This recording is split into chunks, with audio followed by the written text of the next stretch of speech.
Tara, and she was such a badass, and she kicked my ass every time we wrestled together. I usually wrestled the men because they were easier.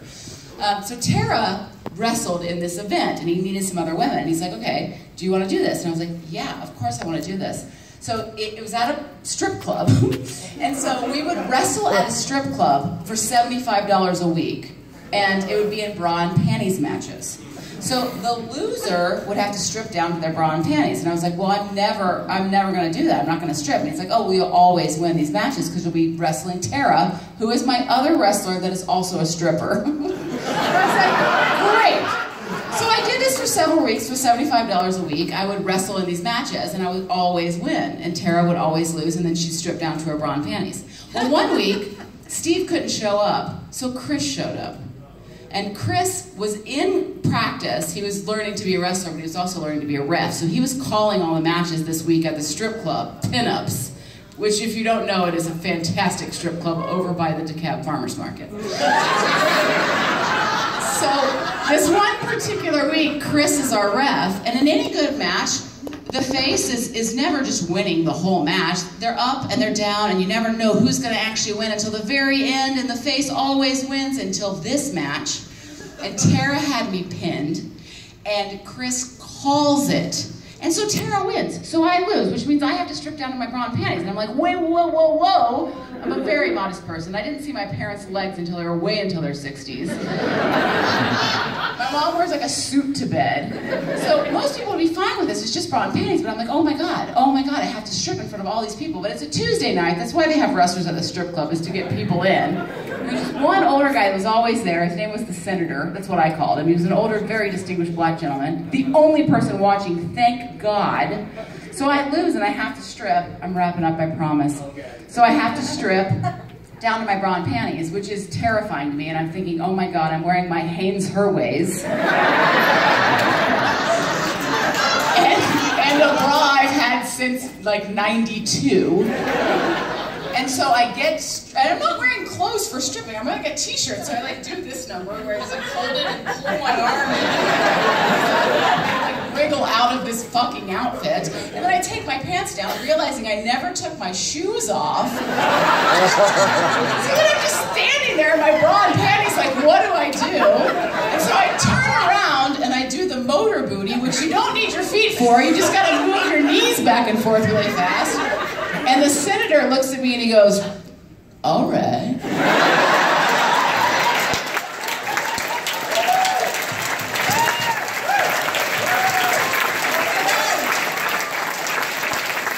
That was fantastic. Like I said, we'll keep it going for a time, although the most tweets about who they think the liar is so far, it seems to be a tie between Roger and Anthony. Woo! All right, next storyteller. Gigi Angeli, give it up for Gigi.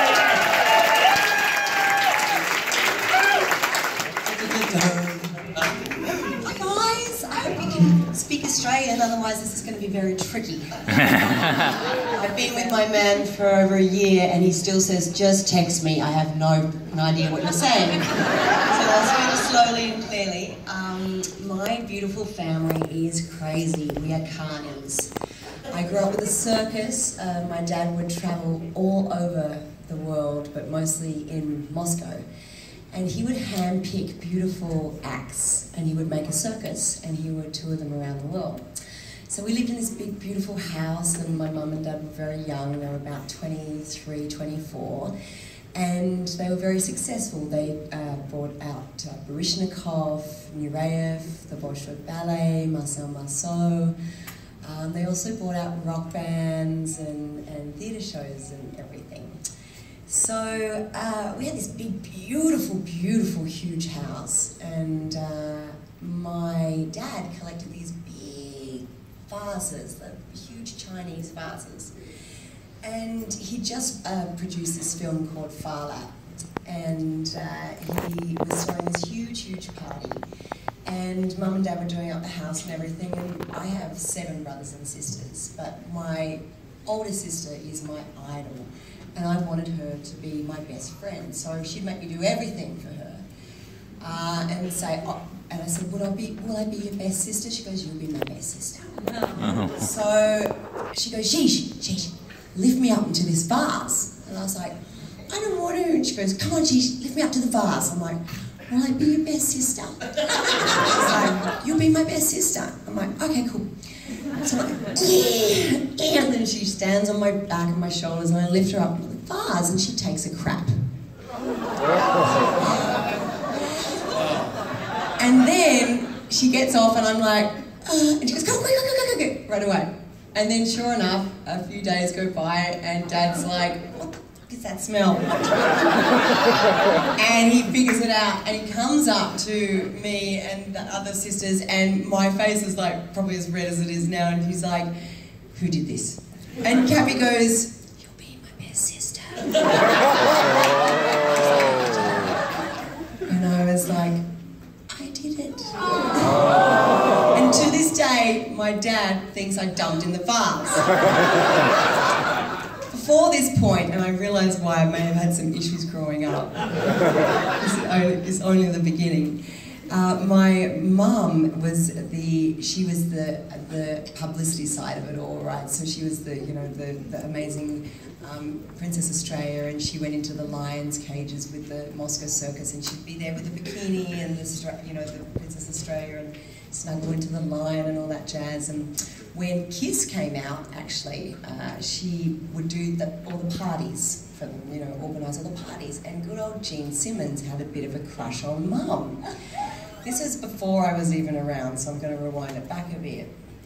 So I'm in Mum's tummy, and she throws this ridiculous party for Kiss, And good old Gene Simmons puts the moves on pregnant, drunk Mum. Because Mum smoked and drunk through all the pregnancies, that's what you do, right? I turned out fine, right? So Mum freaks out and she gets in the obnoxious, bright banana yellow Rolls Royce and she's driving it home, drunk, pregnant, smoking. Nice. And she drives it into the Swan River. And she freaks out, so then she's trying to get out of the car, she gets out of the car, she gets out of the car, she gets out of the car, and she's like freaking out. And so she's like sneaks home. By the time she gets home, she's still pretty wasted, and she's hiding in the bush, and the cops are there, and she's literally hiding in the bush, and she's looking at the cops telling Dad that they found his car in the river, but with no pregnant wife. And she's just hiding. Like, I'll be able to get away with this, no worries.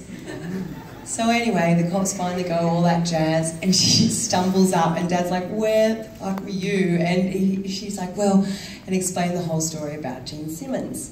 The next day, Gene Simmons sends a truckload of roses to apologise, and Dad's like, you've been screwing Gene Simmons.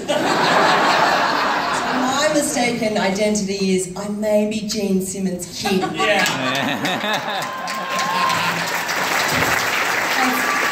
I've never wanted anything more to be true in my life.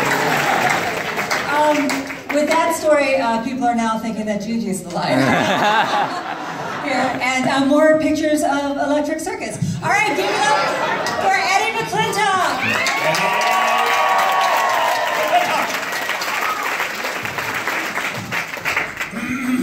Hello. Liar! Yes. Okay, so 1975. I'm a kid. Jaws comes out. My parents go to see Jaws. They come home, they tell me about this movie Jaws, right? They tell me about my mom's like, oh, and the shark comes through and the captain is hanging from his teeth when he breaks through and I was like, I gotta see it. I've got to see this movie. I mean, everybody in the entire world was running from this movie, and I couldn't wait to see it. So my parents took me to see Jaws. And I couldn't wait to get into the ocean. I wanted to be an oceanographer. I started reading books about great white sharks. I mean, everything was Jaws. I went to a Catholic school, and I used to draw scenarios where the great white sharks were with the one diver and his leg was from the blood was coming. I was just like, they had me studied by, the nuns were bringing in studying. This kid's fucked up, man. Sharks, my whole life, sharks. So, I was at a convention. I mean, I've watched Jaws 150 times, easy. I'm at a convention down in Dallas, and Richard Dreyfuss is gonna be there. And I'm freaked, man. I'm just like, I can't wait to meet Richard Dreyfuss. Like, what am I gonna say to Richard Dreyfuss, my hero, Richard Dreyfuss? But I had heard that he was having some issues with dementia. So I was like, oh man, I know how terrible that can be. And I was at the convention. I'm at the green room. I'm in there with one of the handlers. And the green room was like virtually empty, and we're sitting there talking. I was like, so have you met Richard Dreyfuss yet? And he was like, yeah, I picked him up from the airport. Lovely man. And I was like, yeah, I heard he was having some problems with dementia. Does he seem okay? And he's like, no, yeah, he seems great. So I was like, oh, great. I can't wait to meet this guy. So I go over and I'm getting a carrot from the, the high-class craft service back in the green room, like, a carrot and some ranch dressing. And I noticed there's a woman standing next to me, and she goes, the story you tell about the rituals is not true. That story is not true. You should not tell that story. Richard just wrote a book. He just directed his third film. He's very, it's not true. It's a terrible, terrible rumor to start. And I was like, oh no, I wasn't. I'm sorry, I wasn't trying to start a rumor. I had heard that, and I was, I'm a fan, and I just think he's fantastic. And she goes, man, not so good, you. So I'm standing there, and I'm still getting, and all of a sudden somebody walks in, and I hear them say, Mrs. Dreyfuss, would you like to, and I was like, what? And I look over at her, and she's like,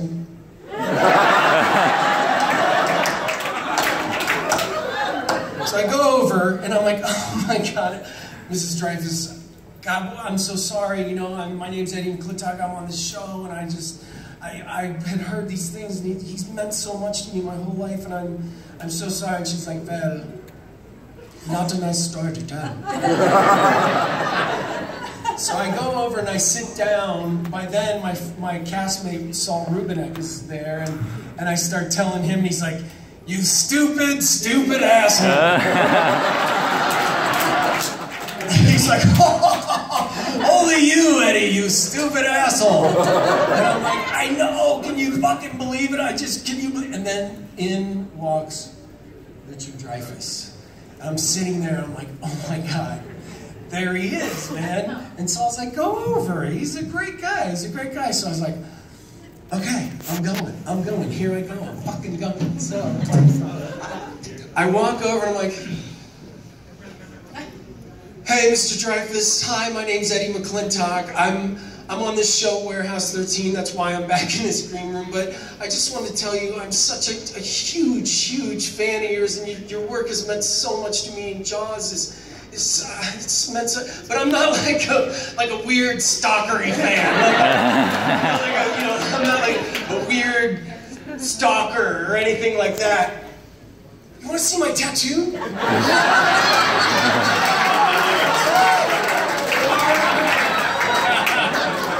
And Richard Dreyfuss, my hero, recoils, because now I've just gone from, I'm not the weird stalkery fan, to, hey, look at this piece of art that I've had pushed into my skin with needles and ink. So then I go, bah, this isn't going, because now you think that I'm weird and a stalker, because I have to. So I'm going to go over and sit down, and we'll try this again later. So then he's having his fun. How am I doing on time? Right, keep going. All right, so then, bring it home, Eddie. Okay, I'm bringing it. So Froggy, who did all the pictures, I'm like, Froggy, I know Richard Dreyfuss has his photo ops. Would you come because I want to get my picture taken with Richard Dreyfuss. He's like, okay, so they bring me in, and everybody's in the line, and Richard Dreyfuss is sitting there, and bringing people in through the curtain here, but they bring me in through the back. So I come up, and I'm standing there, he's there, and he turns, and I go, hey, Mr. Dreyfuss. Eddie McClintock here, you know, from Warehouse 13, and I was telling you the story, but then I showed you my tattoo, and now you think I'm a weird stalker. And he looks at the camera, and just then, they take the picture. Okay, so, now, am I doing okay? No, you're not. Hurry up, I love you. Okay, so not wanting to be deterred, I'm like, I've got to get this man's autograph. So, I write out the thing, the quote that I want him to write, and I get it back, and it's all scribbled out, and I can't read it, and I was like, I don't understand, so I write out another one, and I send it back, and then I get the picture back, and it says, Eddie, I'm just too tired, Richard Dreyfuss. So then, I'm standing backstage with Saul, I got my picture that says I'm too tired, and it's too tired. I go, what do I do? Do I go back? He's like, no, don't go back. Richard Dreyfuss' wife walks up and was like, oh, Mr. Foulmouth, you'd like to stand in front of the children. And I'm like, what? What have I done now? What have I done? So now she's yelling at Saul because he swore during our panel, and they're yelling at each other. I look over and I see people noticing, and I start walking that way just to get away, and they go, hey, aren't you? And I said, yeah, David Boreanaz.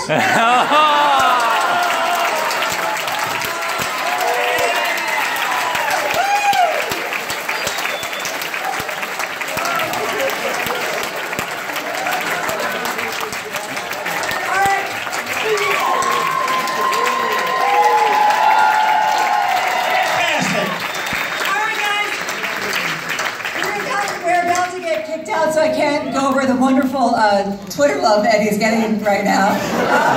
I'm going to give you a quick recap, and then Brian's going to do the applause-meter for us. So let's remember Anthony, Jordache Jeans, Electric Circus, that's what you really remember.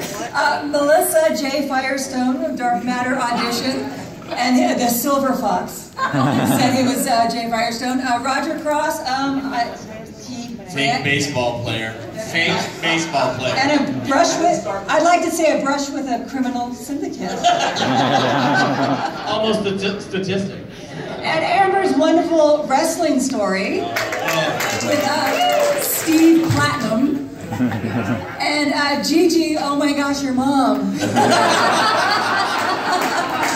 Pregnant mom, accident. Gene Simmons sending her a truckload of flowers, and finally, fresh in your brains is Eddie McClintock's story about Richard Dreyfuss. So Brian's going to call a name and by applaud for who you think is the liar. Yeah, we'll work it out.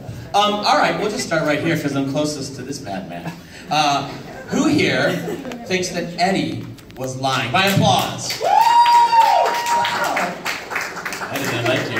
This is very different from the They like show. this. I am that much of an asshole. That's one way to take it. That's one way to take it. Let me get behind him, it'll be easier, so I don't block your beautiful faces. Who here thinks Melissa's full of poo-poo?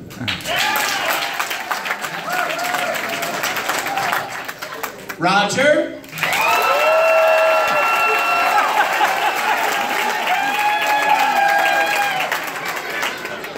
Skinny Jeans Lemke?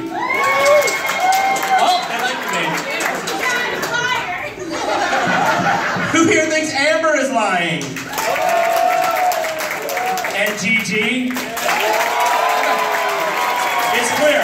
It's clear. It's between Roger and Gigi to me. So let's just go one or the other. Roger. Gigi. Let's go one more time. It has to be decisive. Roger. Gigi.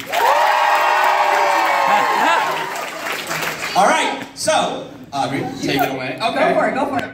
Well, so you think Gigi's the liar? Think I'm the liar? Once again, we've been telling you how long we've done this show. We've done it since 2010. We've done about 35 or 40 shows. 35 or 40 shows. We've only had the liar chosen one time. And it was Eddie McClintock. And tonight, Eddie remains the only liar that people have chosen because our liar this evening was Amber. My family is really that fucked up. All right, we got right, guys, thank you so much. Check out the podcast, 5truthsandalie.com. You can